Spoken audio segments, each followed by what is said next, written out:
खबर गुजरात के दबोही से है, जहां दबोही तालुका के ओरटी गांव के 20 खेतों में करीब 5000 केले के पेड़ गिर गए। बेमौसम बारिश के कारण किसानों की तैयार खड़ी सारी केले की फसल गिर गई। करीब 5000 केले खेतों में ही गिर गए।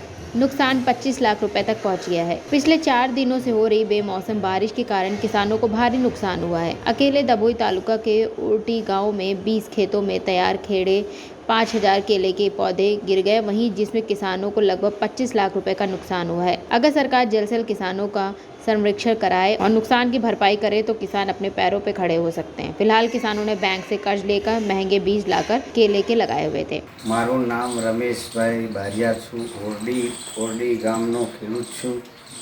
मारी सरकारश्रीने अपील छे कि अत्यारे वरसादना कारणे खेडूतने खूब नुकसान थयुं छे, तो सरकारश्रीने अमारा गामना खेडूतोनी सहाय करे तेवी मारी मांग छे। गुजरात के दबोई से लालभाई भटियारा की रिपोर्ट।